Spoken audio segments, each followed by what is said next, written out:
오늘은 창세기 35장 1절에서 15절 말씀을 가지고 재정비라는 제목으로 주제로서 한번 말씀을 나눠보도록 하겠습니다.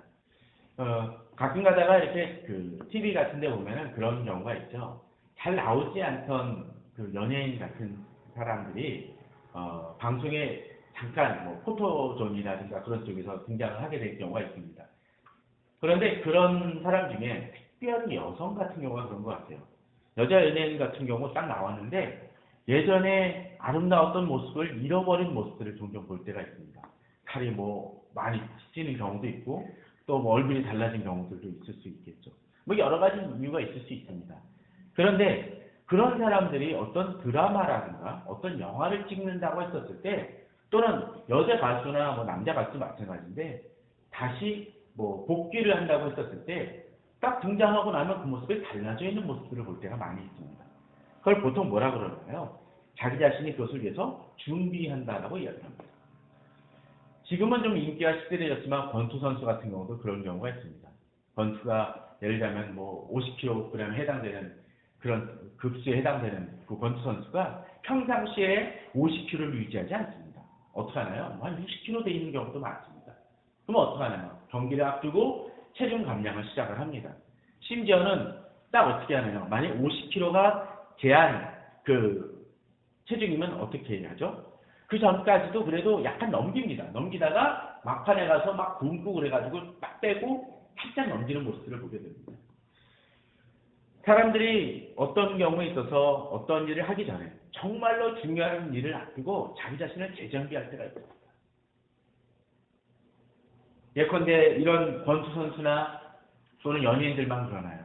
우리 자신도 그럴 때가 있습니다. 정말 중요한 일을 앞두고 또는 새로운 출발을 해야 될 경우가 있어서 자기 자신을 돌아보면서 정비합니다. 특별히 어떤 사업에 있어서 실패한 경험이 있는 사람 또는 특별히 어떤 시험에 대해서 실패했던 그런 경험이 있는 사람은 자기 자신을 돌아보며 실패의 원인이 무엇인지를 돌아보고 그것들을 제거하는 작업을 합니다. 우리가 멀리 차를 타고 여행을 떠날 때도 마찬가지 아닙니까? 차를 돌아보면서 문제는 무엇인지, 혹시나 타이어 또는 문제는 없는지, 엔진 오일은 문제는 없는지 정비하게 됩니다. 그것은 이제 새롭게 출발해야 될 중요한 시점이기 때문에 그렇습니다. 오늘 본문 속에서 지금 야곱이 그러한 모습을 보이고 있습니다. 우리는 지난 시간에 야곱이 어떤 일을 보았나요? 하나님과 끝장 지도하는 모습을 보았었죠. 끝까지 씨름을 합니다. 그랬던 야곱이었습니다. 그리고 그 다음에 어떻게 됐나요? 에서와의 문제도 다 해결이 되어졌습니다. 특별히 오늘 33장, 오늘 읽은 본문은 아니지만 그 앞 전장쯤 되면 33장에 보게 되면 33장 18절에 이런 구절이 등장을 합니다. 에서랑 헤어지고 난 다음에 야곱이 받다는 아람에서부터 평안히 가나안 땅 세겜 성읍에 이르러 그 성읍 앞에 장막을 치고 그가 장막을 친 밭을 세겜의 아버지 하몰의 아들들의 손에서 베크시타에 샀으며 거기에 제단을 쌓고 그 이름을 엘헬로헤이 이스라엘이라 불렀더라 라고 되어 있습니다. 무슨 얘기입니까? 이제 그것에 감사해서 하나님 앞에 뭐를 세워요? 제단도 쌓고 예배도 합니다.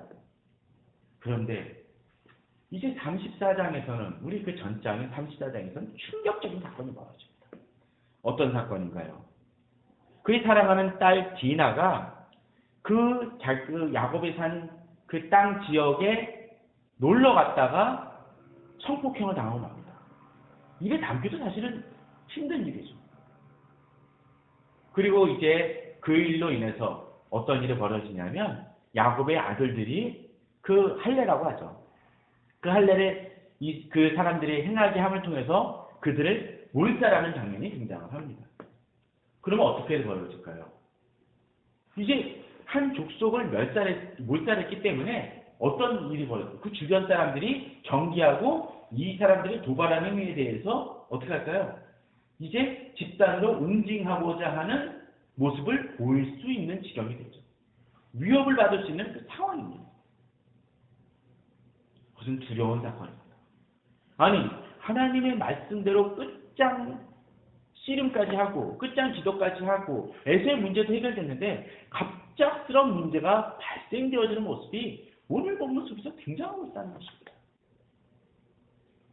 그런데 이 위기 속에서 하나님은 이 야곱에게 어떤 군대를 세우라고 하시지 않고 또 무엇을 이야기하시는 것이 아니라 뭐라고 얘기를 해요? 1절에 보면 하나님이 야곱에게 이르시되 일어나 베델로 올라가서 거기 거주하며 내가 내 형 에서의 낯을 피하여 도망하던 때에 내게 나타났던 하나님께 거기서 제단을 쌓으라 하시더라고 되어 있습니다. 무슨 얘기입니까? 아니 군대를 정비하고 군대를 세우고 사람들을 더 훈련시키고 뭔가 정비하고 그래야 될 때 오히려 하나님은 딴 데로 가가지고 제단을 쌓으라고 얘기합니다. 왜 그럴까요? 이미 제단 한번 쌓았어요.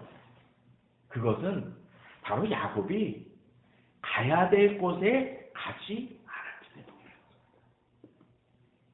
우리는 지난번에 야곱을 통해서 어떤 모습을 봐요? 어떤 사람들이 나아갈 때, 신앙의 훈련을 할 때 어느 선에서 가고 이 정도면 됐다라고 멈출 때가 있습니다. 야곱은 끝장 기도를 통해서 그러한 것을 극복한 것처럼 비춰졌지만 그리고 에서의 문제도 해결됐지만 그 다음에는 더 나아가지 못하고 멈춰버린 모습을 보였다는 것입니다. 특별히 오늘 본문에 보면 뭐라고 되어 있나요? 일어나 베델입니다. 근데 그 베델이 어떤 곳인가요? 내 형 에서의 낯을 피하여 도망하던 때에 내게 나타났던 하나님께라고 되어 있습니다. 야곱이 어디서 만났죠? 하나님을 베델에서 만났죠. 에서를 와의 그 분쟁 속에서 떠났었을 때 홀로 떠나면서 어떻게 해요? 하나님의 축복을 바라면서 그렇게 아버지 이삭과 에서까지도 속였었는데 형 에서까지 속였었는데 그가 혈혈단신으로 떠나서 정말 어떻게 살아야 될지 고민하면서 잠을 청했던 장소가 그리고 그곳에서 하나님을 만났던 장소가 바로 베델이었습니다. 그때 하나님께서는 야곱에게 다시 돌아오게 하시겠다라고 분명히 약속을 주시고 그리고 돌아왔던 장소입니다. 그런데 야곱이 어디서 멈췄냐라면 오히려 여기서 자기가 생각하기에 괜찮은 장소를 나갔던 것 같습니다. 바로 그것이 33장에서 등장하던 세겜이라는 그 장소였다는 것이죠. 세겜과 베델은 그렇게 멀리 떨어진 곳이 아닙니다. 우리가 어떤 때 그럴 때가 있습니다. 너무나 오래됐기 때문에 정말로 우리 중심에 담아둬야 될 것인데 잊어버릴 때가 있다는 것이죠. 컴퓨터를 잘 모르시는 분들은 그럴 수 있지만 컴퓨터 잘 아는 사람들이 많이 경험하는 게 뭡니까? 많이 뭘 깔고 지우다 하면 컴퓨터가 느려집니다. 부팅도 느려져요. 뭐 하나 띄우려고 해도 아래라벨 같은 거 하나 띄우려고 해도 느려집니다. 그때 아무리 조치를 해도 잘 안 될 때 제일 하는 방법이 뭘까요? 초기화 작업이라는 걸 합니다. 그러면 초기화 작업을 통해서 기존에 깔려있던 이상한 프로그램도 다 지워지고 제일 깔려있던 프로그램과 기본 세팅으로 돌아가는 작업들을 하게 됩니다. 그렇게 되면 어떻게 돼요? 가벼워지죠.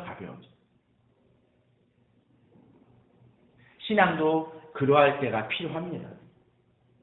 재정비해야 될 때가 필요하다라는 것이죠. 어떤 때 우리들이 너무나 많은 것들을 쥐고 있을 때가 있습니다. 너무나 많은 것들 속에서 갖고 살아가지만 정작으로 우리에게 필요한 것은 그렇게 많은 것이 필요하지 않을 때도 있습니다. 또 어떤 사람들은 그런 얘기들을 하죠. 고등학교 때 저희가 고등학교 때 영어나 수학 공부할 때 대부분 그런 얘기를 합니다. 여러 참고서 막 신간들 나게 할 때 사람들이 많이 얘기합니다. 그거 다 볼 필요 없어. 뭐 성문 종합 영어 봐. 성문 기본 영어 봐. 수학은 수학 정석 봐. 그런 얘기 많이 합니다. 다른 거 많이 보라는 얘기 안 합니다. 그것만 봐도 돼라는 얘기를 합니다. 왜? 그게 기초라고 생각하기 때문에. 제일 잘 돼 있다고 생각하기 때문에 그렇죠. 신앙에 대해서도 마찬가지입니다. 많은 문제들이 발생되어집니다. 현대교회에서 많은 문제들이 발생되어지고 신앙인들이 또는 성도들이 많은 문제로 신앙이 왜 이렇게 내가 재정비가 안 되는지 고민합니다. 그런데 그럴 때 정말로 내가 정비해야 될 것들을 재정비하고 있는지 또 버려야 될 것은 무엇인지를 돌아볼 필요가 있다라는 것이죠. 우리의 초점을 다시 돌려야 된다는 것입니다. 자, 오늘 본문을 보게 되면 이제 베델로 나아가라고 그러잖아요. 그런데 오늘 39 전장인 34장 1절에 보면 이런 내용이 등장을 합니다. 아까 디나가, 야곱의 딸 디나가 그 땅 추장 세겜을 통해서 그 폭행을 당하는 장면이 등장을 하는데 34장 1절에 보면 이런 얘기가 등장합니다. 레아가 야곱에게서 낳은 딸 디나가 그 땅의 딸들을 보러 나갔더니라고 되어 있죠. 독특한 표현입니다. 뭘까요? 그 땅의 딸들을 보러 나갔다는 얘기가 뭡니까? 디나의 초점이 신앙적인 것보다는 그 시대의 문화라든가 그 땅에 그 사람들이 살고 있는 그 모습들에 경도되어져 있다는 것을 얘기합니다. 그죠? 바로 그러한 모습들로 인해서 이 사람들이 정비해야 될 것들, 야곱과 야곱 사람들 속에 있는 많은 것들 속에서 비성경적이거나 비신앙적인 요소들이 많이 쌓여져 왔다라는 거예요. 자, 그래서 하나님께서는 이제 베델로 가서 니들이 다시 하나님 앞에 예배드림을 통해서 새 출발해야 된다고 이야기합니다. 그런데 새 출발할 때 또는 우리가 어떤 때 좋은 집으로 이사를 할 때, 특별히 새 집으로 이사를 할 때 그런 얘기들 많이 하죠.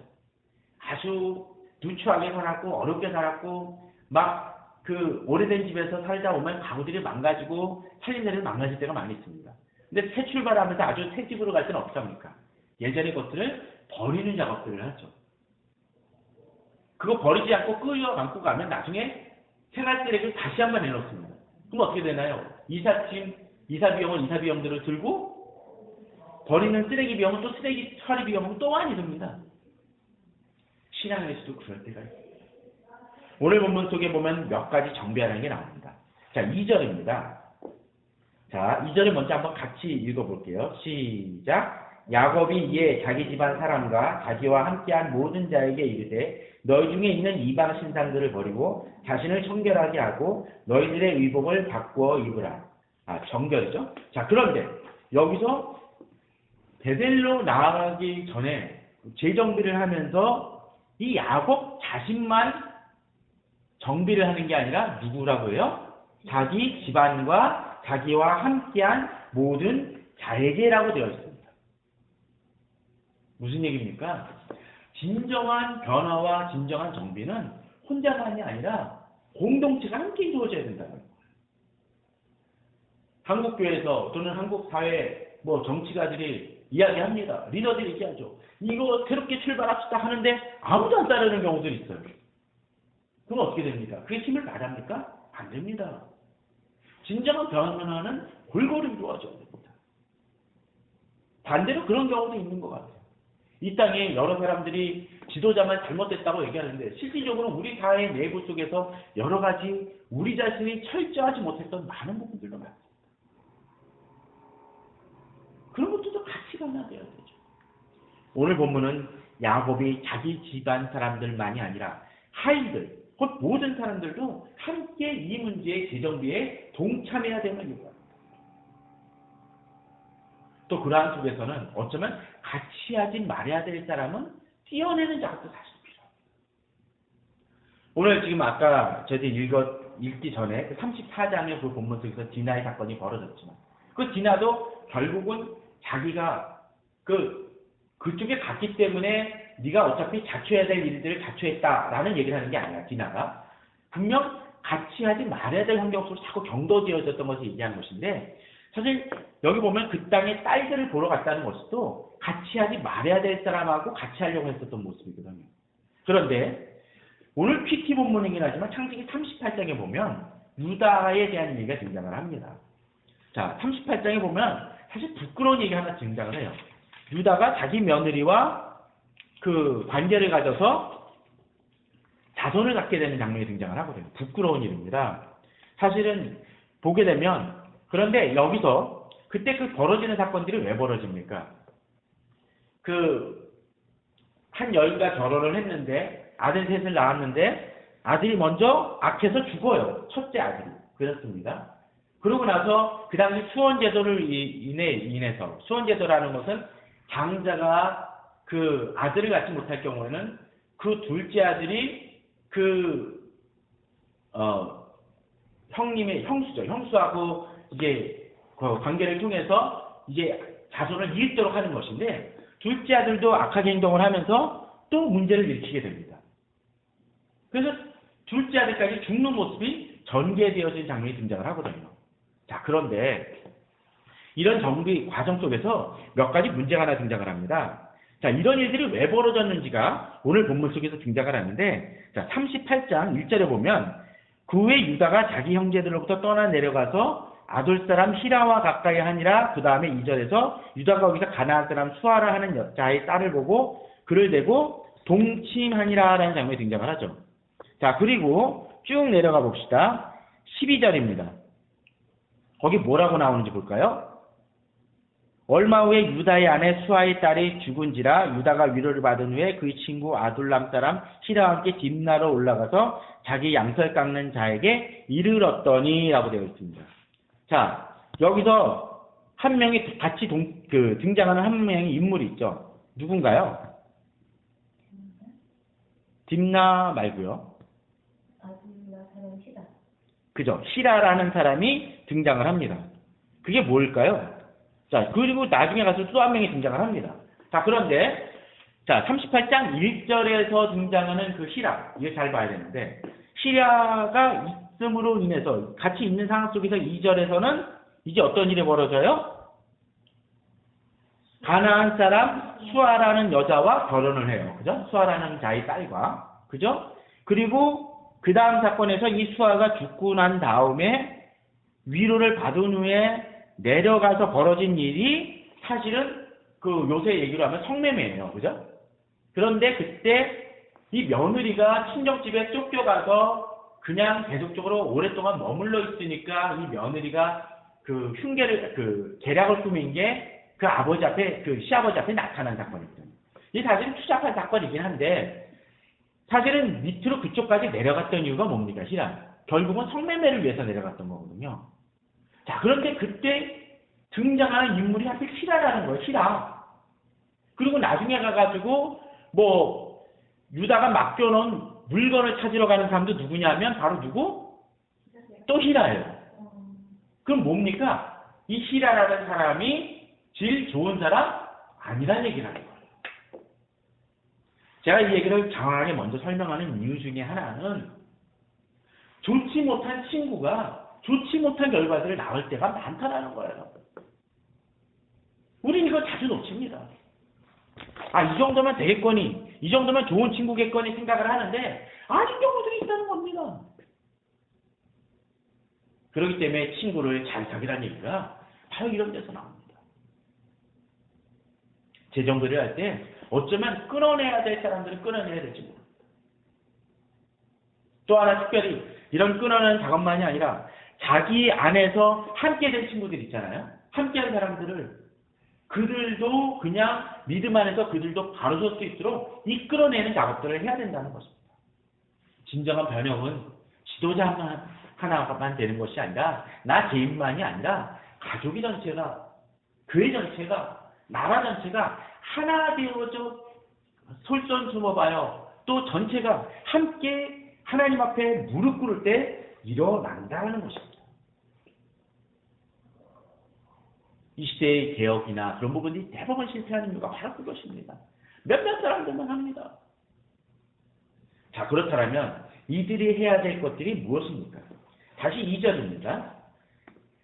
자, 함께 다시 한번 읽어보도록 하죠. 시작. 야곱이 이에 자기 집안 사람과 자기와 함께한 모든 자에게 이르되 너희 중에 있는 이방 신상들을 버리고 자신을 정결하게 하고 너희들의 의복을 바꾸어 입으라. 자, 그러면 이런 사람들이 해야 될 일들이 뭐라고요? 이방 신상들을 버리고 자신을 정결하게 하고 너희들의 의복을 바꾸어 입으라고 되어 있습니다. 자, 뭘 버려요? 신상을 버리라고 되어 있죠. 아니, 하나님을 섬기던 사람들인데 뭐가 있어요? 이방 신상이 있다는 거예요. 그럴 때가 있습니다. 우리가 믿음 안에서 열심히 달려가는 것 같지만 우리 안에 이렇게 이방 신상 같은 것들이 야곱 자신은 없을지 모르지만 그것들이 존재할 수 있다는 거예요. 자, 오늘 좀 본문을 많이 찾는데 창세기 31장에 보면 이런 내용이 또 등장을 합니다. 이제 야곱이 떠나갑니다. 누구에게서 떠나가요? 이제 라반에게서 떠나가는 장면이 등장을 하죠. 18절에 보면 그 모음과 모든 가축과 모든 소유물 곧 그가 바단 아람에서 모은 가축을 이끌고 가나안 땅에 있는 그의 아버지 이삭에게로 가려 할 때 19절에 뭐라고 되어 있습니까? 그때 라반이 앙크를 깎으러 갔으므로 라헬은 그의 아버지의 드라빔을 도둑질하고. 이것이 바로 그 당시의 신상입니다. 신상. 근데 라헬이 뭘 훔쳐가요?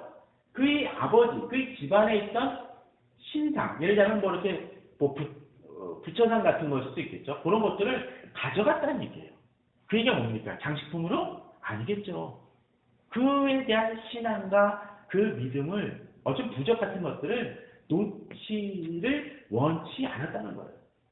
다시 말해서 라헬은 그게 있으면 자기들이 복을 받고 또 보호를 받을 것이라는 은연중에 무의식 중에 믿음이 작용했다는 것입니다.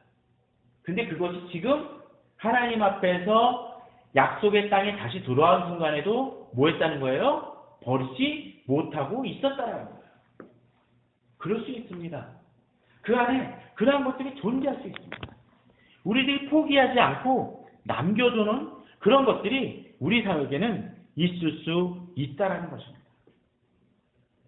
우리들이 재정비하며 신앙이 출발을 할 때 혹시나 그런 부분들이 있다면 그런 것들을 정비하는 작업도 우리에게 필요합니다. 이 시대에 뭐 믿는 사람 안에서 믿는 사람 집에 가서 무슨 어떤 우상 같은 것들이 그 방 안에 있는 사람들은 드물 거예요. 믿지 않는 사람들 같은 경우 부적이라든가 심지어는 부처상이라든가 여러 가지 것들을 놔두는 사람은 있지만 믿는 사람이 그렇게 노골적으로 하는 경우는 없겠죠.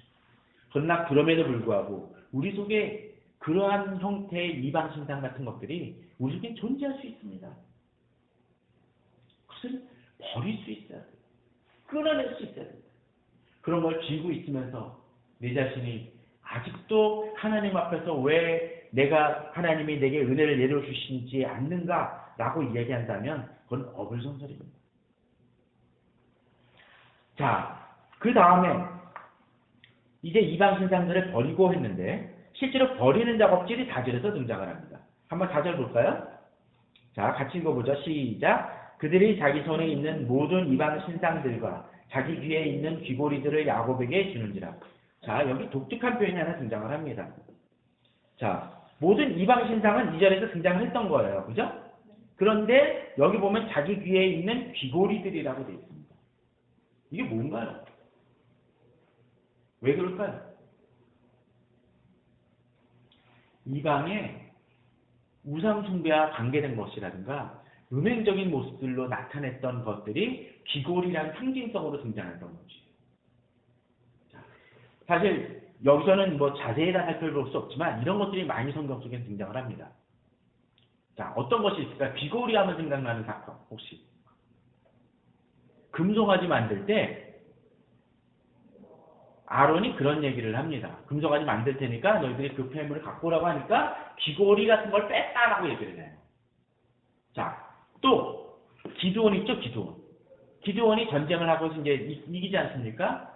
근데 이제 다른 걸 원하지 않고 뭘 얘기를 하냐면 그냥 좀 그런 걸 내놔라 그랬더니 귀고리를 내놔서 뭐 하냐면 무슨 우상 같은 걸 하나 만듭니다. 그때도 귀고리가 되는 겁니다. 그 얘기는 뭘까요? 결국은 이런 것들이 우상 숭배와 관계된 물건들이었다는 거죠. 일종의 문화 같은 것이라고 이야기할 수 있다는 것입니다.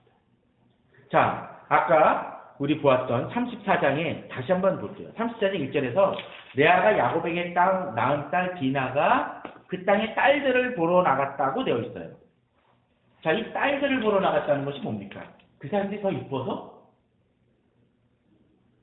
왜 보러 갔을까요? 호기심. 근데 그 호기심도 그냥 똑같이 지금 봤을 때 백인이겠어요. 다르지 않을 거 아니에요. 별로 얼굴이 다르지 않을 건데 보러 간다. 뭘까요?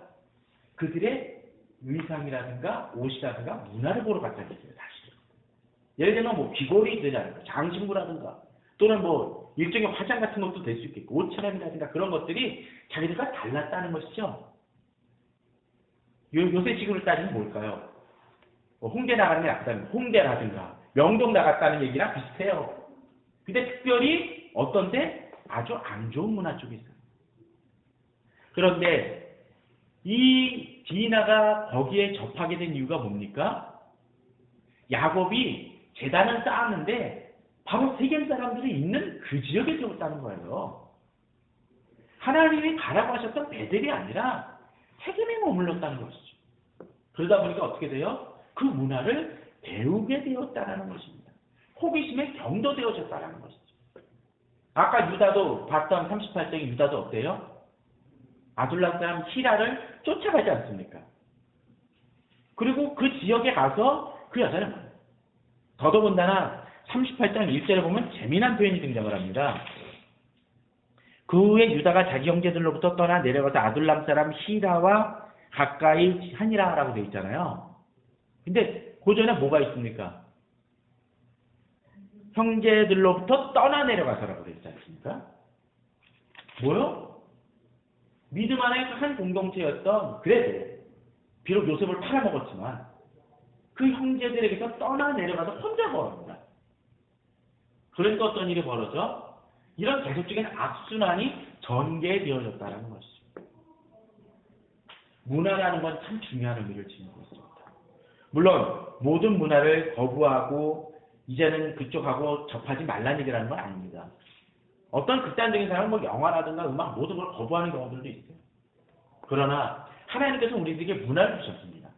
비록 하나님의 형상이 파괴되어졌지만 하나님의 어떤 그 주신 능력과 그런 것들로 인해서 사람들은 여러 가지 음악들을 만들어내고 그 미술도 만들어냅니다. 비크리스찬이 그린 그림이라고 해서 부정해서는 안 됩니다. 또 비크리스찬이 만든 음악이라고 해서 그걸 거부하면 안 됩니다. 그건 아니에요. 그러나 아주 악하게 그 부분을 경도되어 있는 문화들은 분명히 있어요. 그죠? 아주 음란한 문화들도 있어요. 그거에 대해서만큼 우리가 분명한 경계를 해야 됩니다. 특별히 또 사단을 추앙하는 그런 문화들도 있어요. 그런 거에 대해서는 분명 우리들이 경계를 해야 됩니다. 어떤 때는 옷이라든가 장신구도 그럴 수 있어요. 그 땅의 딸들의 보러 갔더니라는 그 표현처럼 우리가 그쪽에 매몰되어 있다면 우리 자신이 위험할 수 있다라는 것입니다. 그걸 어떻게 합니까?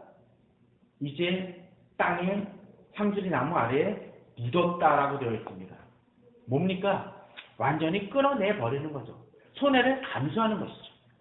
재정비라는 것은 바로 그런 것입니다. 우리가 어떤 때 그 대가를 치러야 될 때도 있습니다. 마땅히 버려야 될 때가 있습니다. 거기에 대해서 이제 그냥 창고에 묻어두는 것이 아니라 끌어내 버리는 작업들이 우리 자신에게 필요할 때도 있다라는 것이죠. 우리가 진정으로 주님 앞에서 새롭게 출발하길 원합니까? 그렇다면 우리가 어떤 데 손해를 감수한다 할지라도 행해 나가야 될 필요가 있습니다. 그런 믿음의 결단을 하시는 우리가 되기 바랍니다. 또한 그 다음에 뭐라고 되어 있나요? 2절을 한번 같이 또 읽어볼까요? 뒷부분 이방 신상들을 버리고 그 다음에 뭐라고 되어 있나요?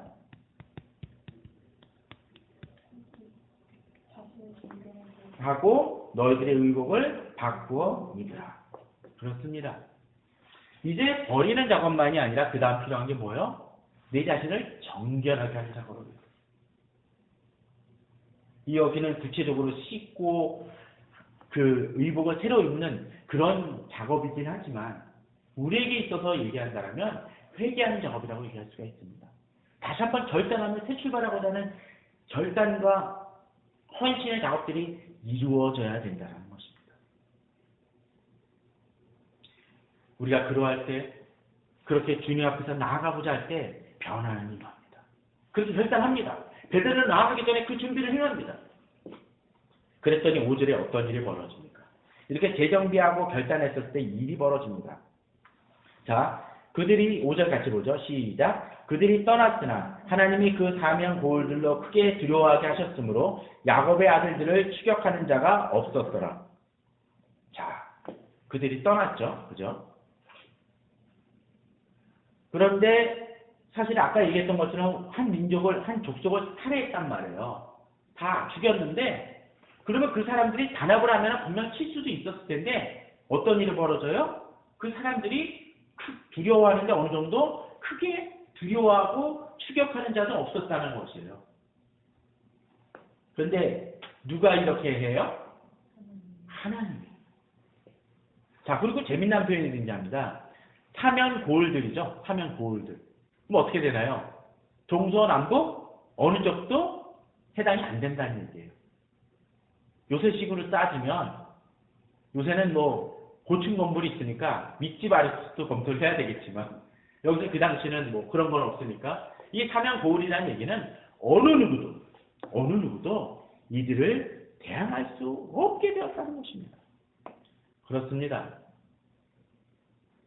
사실 우리들은 위기에 닥칠 때 당장 돈을 마련하고 또는 정말 뭐 문을 정비하고 그것만 하지만 정말로 필요한 것은 우리 자신이 바뀌어져야 된다는 것입니다. 하나님 앞에서 우리가 완전히 변화되어질 때 역사는 일어난다는 것이죠. 우린 그걸 놓치고 합니다. 우리가 어떤 때 시험을 뭐 어떤 중요한 예를 들면 뭐 사법고시라도 본다 그런다면 옛날 생활하고 동일하게 해서는 그 사법고시를 통과할 수 없습니다. 옛날에 가지고 즐기던 거 다 즐기면서 한다라면 될 수 있는 게 없다라는 것이죠. 어제 미생에서 그런 장면이 등장을 하더라고요. 아주 흐리멍텅하고 너무나 착한 사람한테 그런 얘기를 하죠. 위기가 닥치고 내가 잘 대해줬더니 오히려 그 다른 그 해당 업체마저도 자기를 무시하는 듯한 모습이 되어졌을 때 옆에 있는 그 장그래라는 그 신입사원이 건넨 말이 있습니다. 쪽지를 건네주죠. 무책임하십시오. 무책임하라는 것은 막달란 얘기가 아니죠. 끊어낼 것은 끊어내라는 얘기입니다. 신앙의 결단을 할 때 투자를 해야 됩니다. 모든 것을 다 하고서는 신앙의 출발을 가질 수 없습니다. 사람들에게 얘기합니다. 성경 통독, 너무 성경책이 두꺼웠어요. 기도할 시간이 없었어요. 그게 무슨 얘기입니까? 성경 읽는 것보다 기도하는 것보다 내게 더 중요한 일이 있다라는 거예요. 아무리 바빠도 연속극은 봅니다. 아무리 바빠도 먹을 거는 더 먹습니다. 난 아무리 바쁘다고 하는 사람들 중에서 영화 즐기는 그 새로 나오는 영화를 매번 쫓아가는 사람들도 자주 봅니다. 시간이 없다는 얘기입니까? 그건 새빨간 거짓말입니다. 성경을 못 읽는다는 것은 내가 우선순위를 두지 않는다는 것입니다. 화장실 가서라도 어떤 때는 버스 타고 가서도 보려면 봅니다. 단지 내가 거기에 우선순위를 둘 생각이 없다는 것이죠. 그러나 결단했었을 때 하나님은 이들을 보호하시고 지키십니다. 그러고 나서 이제 7절에 보면 그런 장면이 등장을 합니다. 그가 거기서 제단을 쌓고 그곳을 엘베델이라 불렀으니 이는 그의 형의 낯을 피할 때 하나님이 거기서 그에게 나타나셨습니다. 그곳에 가서 새롭게 출발하는 이제 야곱의 모습을 오늘 본문은 보여줍니다. 그렇습니다. 진정한 출발은 거기서부터 출발이 되어집니다. 하나님의 약속을 기억을 하고 하나님은 처음에 그에게 약속하시고 그에게 새롭게 비전과 언약을 주셨던 그 보호를 약속하셨던 그곳에 가서 이제 하나님의 약속이 성취되어진 것을 재확인하는 작업을 이제 야곱은 했다는 것입니다. 리스타트입니다. 리부팅입니다. 그럴 때 어떤 일이 벌어지나요? 이제 뭐 또 다른 여러 사건도 있지만 그건 건너뛰고 9절에 보면은 이제 야곱이 바다나람에서 돌아오매 하나님이 다시 야곱에게 나타나사 그에게 복을 주시고 이제 뭐합니까? 아까 씨름할 때 했던 지난번에 보았던 하나님이 그에게 내 이름이 야곱이지만은 내 이름을 다시는 야곱이라 부르지 않겠고 이스라엘이 내 이름이 되리라 하시고 무슨 얘기입니까? 지난번에 약속하셨던 그 이스라엘의 약속을 다시 재확인시켜주는 작업이 벌어지죠. 그리고 이제 하나님께서 더한 약속을 주시는 장면이 11절에서 계속적으로 등장을 하고 있습니다. 저는 그러한 약속들을, 그러한 성취를 우리 성도님들이 누리시길 바랍니다. 지금 내 삶에 있어서 재정비해야 될 부분이 있습니까? 정돈해야 될 부분이 있습니까? 결단해야 될 부분이 있습니까? 뭔가 새롭게 출발해야 되는데 뭔가 제대로 안 돼 있는 부분들이 있습니까? 저 그래도 매일매일 기도할 때마다 회개 기도를 해요 라고 하시는 분들이 있습니다. 아까 이야기 드렸던 것처럼 컴퓨터도 몇 개 프로그램 지운다고 이게 안 될 때 있습니다. 그때는 어떻게 해요? 리부팅 해야 됩니다. 리스타트를 해야 됩니다. 초기화를 해야 됩니다. 전면적으로 돌아보면서 버려야 될 것들을 버리는 작업을 한번 해보십시오. 혹시 가까이 하지 말아야 될 사람이 있다면 어떤 데 끊어내야 될 사람도 있을지 모릅니다. 그리고 지금 내가 어울리고 있는 사람들이 어떤 사람인지를 돌아보십시오. 그럼을 통해서 믿음의 공동체를 회복하고 믿음으로 나아갈 때 하나님께서는 놀라운 역사를 우리 성도님들에게 이루실 것입니다. 아까 보았죠? 5절에서 어떤 일이 벌어집니까? 그들이 떠났으나 하나님의 그 사면 고울들로 크게 두려워하게 하셨습니다. 우리가 주님 앞에서 새롭게 출발하며 결단할 때 하나님은 세상이 우리를 두렵게 만드십니다. 당장은 그들이 위협적인 것처럼 비춰질지 모르지만 그들은 하나님의 사람들을 두려워하고 하나님 앞에 바로 선 이들을 경외하며 그들을 존경합니다. 이 시대 교회가 약해진 이유가 뭡니까? 성도들이 약해진 이유가 뭡니까?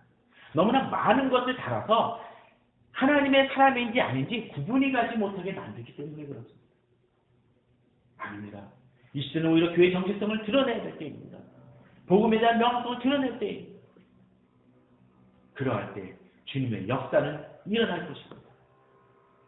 주님의 보호는 일어날 것이고 우리들을 통한 하나님의 영광은 더욱더 비춰질 것입니다. 그러한 믿음으로 오늘도 오늘 이 시간 다시 리스타트하고 리부팅 하시는 재결단하시고 재정비해서 출발하시는 그래서 야곱의 가족들이 누렸던 비록 실패와 힘듦과 위기에 처했었지만 다시 하나님의 보호와 하나님의 축복을 받는 것처럼 우리 성도님들에게 그런 축복이 임하시기를 주님의 이름으로 축원합니다. 저희들 다 같이 기도하시겠습니다. 하나님 아버지 감사를 드립니다. 오늘도 저희들 주님의 전에 나와 이렇게 기도하고 또 말씀 듣게 도와주심을 감사를 드립니다. 하나님 아버지 야곱이 그의 가정 속에 너무나 충격적이고 어려운 일이 일어났지만 그 속에서 그저 그냥 삶에 대한 재정비가 아니라 하나님 앞에서 바로섬을 재정비하고 또 돌아보며 또 하나님 앞에서 리스타트하는 것을 저희들이 보았습니다. 하나님 아버지 혹시나 우리 속에 버려야 될 것들, 끊어내야 될 것들을 버리지 못하는 것이 있다면 이 시간 결단하는 저희들 될 수 있게 도와주시옵소서. 하나님 아버지 그러함을 통해서